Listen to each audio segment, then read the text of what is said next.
Hello friends, आपका अपने YouTube channel उत्तर GK trick में स्वागत है। आज जो है मैं ज्योग्राफी के बहुत ही महत्वपूर्ण प्रश्न लेकर आया हूं आगामी परीक्षाओं को देखते हुए। जैसा कि फ्रेंड्स आपको पता है 7 जनवरी को जो है एपीएस का एग्जाम होना है और भी बहुत सारे एग्जाम जो है पास ही में आ चुके हैं। चलिए फ्रेंड्स, देर न करते हुए क्लास शुरू करते हैं। आज की क्लास का हमारा फर्स्ट प्रश्न है, ग्रीन यूरोप नाम से जाना जाता है, यानी ग्रीन यूरोप के नाम से किसे जाना जाता है। ए में आता हमारा डैन्यूब बेसिन को, बी में है रोनू बेसिन बेसिन बेसिन को, सी में आता है पो बेसिन को और डी में आता है डॉन बेसिन को। चलिए फ्रेंड्स, का सही आंसर देखते हैं। सही आंसर होगा इसका ए। डैन्यूब बेसिन को जो है ग्रीन यूरोप के नाम से भी जाना जाता है। चलिए फ्रेंड्स, नेक्स्ट प्रश्न देखते हैं। बाकू किसके खनन के लिए प्रसिद्ध है, यानी बाकू जो है ये किसके खनन के लिए प्रसिद्ध है। ए में आता हमारा स्वर्ण के लिए, बी में है लोहा अयस्क और सी में आता खनिज तेल और डी में आता जस्ता। चलिए फ्रेंड्स, का सही आंसर देखते हैं। सही आंसर होगा इसका सी, यानी खनिज तेल के लिए जो है बाकू प्रसिद्ध है। ये जो है खान है और ये प्रसिद्ध है। अजरबैजान की राजधानी है बाकू, यहाँ से ये भी याद रखना है। चलिए फ्रेंड्स, नेक्स्ट प्रश्न देखते हैं। नेक्स्ट में आता हमारा तबा नदी किसकी सहायक नदी है, यानी तबा नदी जो है ये किसकी सहायक नदी है। ए में आता महानदी, बी में है नर्मदा और सी में है गोदावरी, डी में है ताप्ती। चलिए फ्रेंड्स, का सही आंसर देखते हैं। सही आंसर होगा इसका बी, यानी नर्मदा। नर्मदा नदी जो है इसकी सहायक नदी तबा है और डेल्टा नया बनाने वाली सबसे बड़ी नदी जो है नर्मदा है, यहाँ से ये भी याद रखना है। ओंकारेश्वर जो बांध है, ओंकारेश्वर बांध ये किस नदी पर बना है, नर्मदा पर बना है, यहाँ से ये भी याद रखना है। धुआंधार जो जलप्रपात है ये भी नर्मदा पर है। चलिए फ्रेंड्स, नेक्स्ट प्रश्न देखते हैं। नेक्स्ट आता हमारा, निम्न में से कौन सा ऊर्जा का वाणिज्यिक स्रोत नहीं है, यानी कौन सा जो है ऊर्जा का वाणिज्यिक स्रोत नहीं है। ए में है खनिज तेल, बी में आता कोयला, सी में है समुद्री ऊर्जा और डी में है जल विद्युत। चलिए फ्रेंड्स, का सही आंसर देखते हैं। सही आंसर होगा इसका सी, यानी समुद्री ऊर्जा जो है ऊर्जा का वाणिज्यिक स्रोत नहीं है। नेक्स्ट में आता हमारा,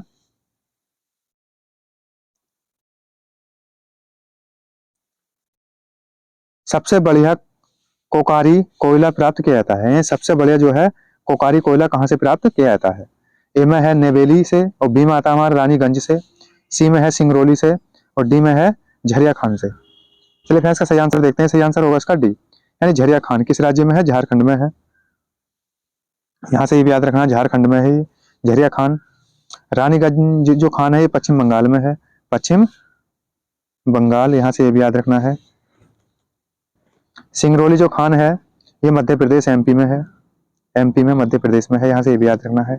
चलिए फ्रेंड्स, नेक्स्ट प्रश्न देखते हैं। नेक्स्ट आता हमारा, आम नीम बड़ गूलर आदि वृक्ष कौन से क्षेत्र में आते हैं, यानी आम और नीम बड़ गूलर आदि वृक्ष ये कौन से क्षेत्र में आते हैं। चलिए इसके ऑप्शन देखते हैं। ए में आता हमारा प्राकृतिक वनस्पति, बी में है मरुस्थलीय वनस्पति, सी में आता पर्वतीय वनस्पति और डी में है घनी वनस्पति। चलिए फ्रेंड्स, का सही आंसर देखते हैं। सही आंसर होगा इसका ए, यानी प्राकृतिक वनस्पति। आम और नीम बड़ गुलर ये जो वृक्ष हैं प्राकृतिक वनस्पति में आते हैं। नेक्स्ट आता हमारा,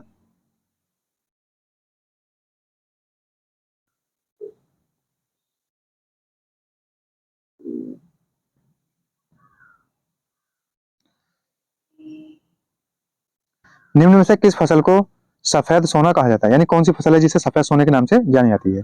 ए में आता कपास, बी में है जूट और सी में आता है गेहूं, डी में है चावल।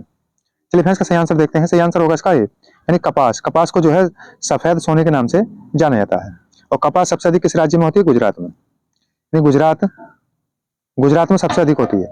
काली मिट्टी के लिए उपजाऊ है, काली मिट्टी सब काली मिट्टी जो होती है इसमें जो है कपास की फसल की जाती है और इसे रेगुन नाम से भी जाना जाता है, रेगुन नाम से भी जाना जाता है। काली मिट्टी को जो है रेगुन के नाम से जाना जाता है। चलिए फ्रेंड्स, नेक्स्ट वन देते हैं। नेक्स्ट में आता हमारा,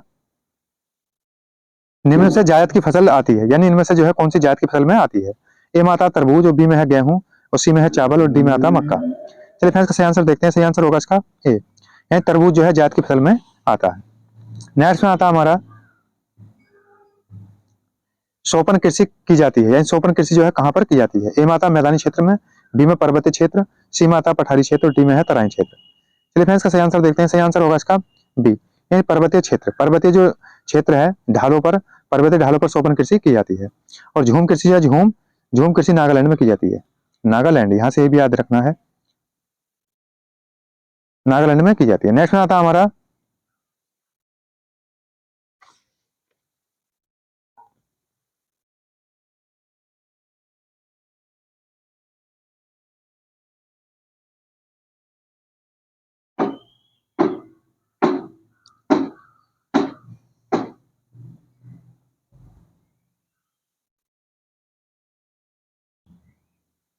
नेक्स्ट में आता है हमारा जापान का सबसे बड़ा प्राकृतिक बंदरगाह है। ये जापान का जो है सबसे प्राकृतिक बंदरगाह कौन सा है? ए में आता है टोक्यो, बी में आता है योकोहामा और सी में है कोबे और डी में आता है हमारा ओसाका। चलिए फ्रेंड्स का सही आंसर देखते हैं। सही आंसर होगा इसका बी, यानी योकोहामा जो है जापान का सबसे बड़ा प्राकृतिक बंदरगाह है। जापान की राजधानी टोक्यो है, ये भी यहाँ से याद रखना है। जापान का जो है पिट्सबर्ग किसे कहा जाता है? तो ओसाका को कहा जाता है, यहाँ से भी याद रखना है। चलिए फ्रेंड्स नेक्स्ट फ्रेंड देखते हैं। नेक्स्ट आता है हमारा सल्फर का सर्वाधिक उत्पादक देश है, यानी सल्फर जो है सबसे अधिक किस देश में होता है? ए में फ्रांस, बी में आता है इटली और सी में है जर्मनी और डी में है स्पेन। चलिए फ्रेंड्स का सही आंसर देखते हैं। सही आंसर होगा इसका बी, यानी इटली। सल्फर का जो सर्वाधिक उत्पादक देश है इटली है। इटली की राजधानी रोम है। रोम किस नदी पर है? टाइबर नदी पर है। टाइबर नदी पर है। और आपको याद होगा विश्व खाद्य संगठन का मुख्यालय रोम में है। इसकी स्थापना जो हुई थी 16 अक्टूबर 1945 में हुई। नेक्स्ट में आता हमारा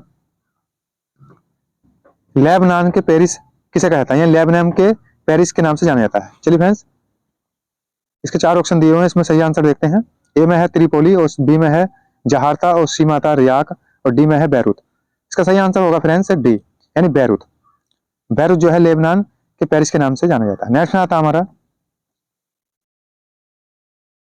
दजला नदी किस देश में बहती है? ये दजला जो नदी है ये किस देश में बहती है? ए में आता है ईरान, बी में है पाकिस्तान और सी में है इराक और डी में भारत। चलिए फ्रेंड्स का सही आंसर देखते हैं। सही आंसर होगा इसका सी, यानी इराक। इराक में जो है दजला और फरात ये नदियां बहती हैं, यहां से ये भी याद रखना है। नेक्स्ट आता है हमारा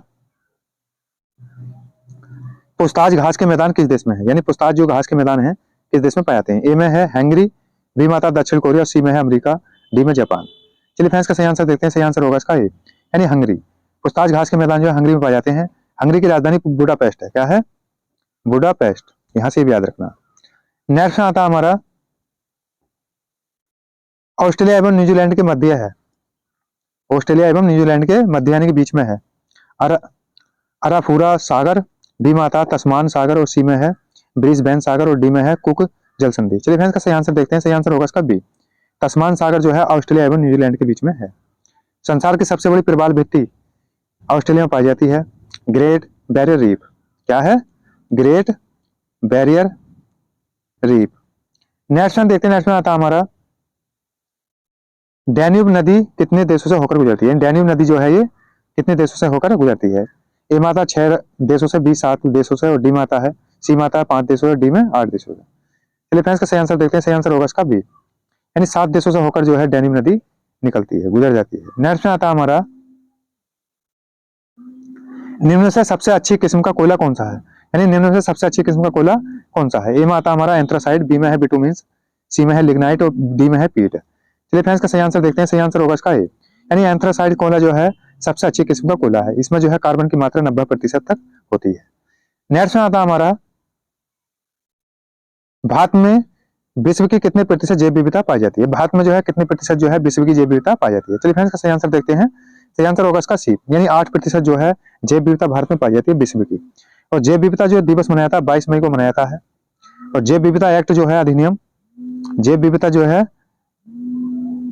जैव विविधता एक्ट पारित किया गया था 2002 में, यहां से भी याद रखना। चलिए फ्रेंड्स नेक्स्ट देते हैं। नेक्स्ट आता है हमारा कोटोपैक्सी एक जागृत ज्वालामुखी है, कहाँ अवस्थित है? यानी कोटोपैक्सी जो है एक जागृत ज्वालामुखी है, कहाँ पर स्थित है?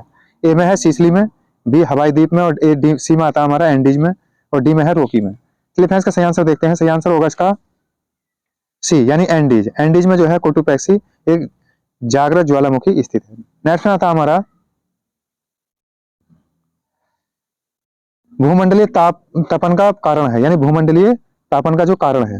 ए में है हिमनदों में वृद्धि, बी में आता है हमारा कार्बन डाइऑक्साइड में वृद्धि और सी में आता है कार्बन डाइऑक्साइड में कमी और डी में आता है वनों में वृद्धि। चलिए फ्रेंड्स का सही आंसर देखते हैं। सही आंसर होगा इसका बी, यानी कार्बन डाइऑक्साइड में वृद्धि। ये जो है तापमान का कारण है। तो फ्रेंड्स ये थे ज्योग्राफी से बहुत ही महत्वपूर्ण प्रश्न। कैसी लगी वीडियो? वीडियो अगर अच्छी लगी हो इसे ज़्यादा शेयर करें, लाइक करें, हमारे चैनल को सब्सक्राइब करें। वीडियो में अंत तक बने रहने के लिए धन्यवाद।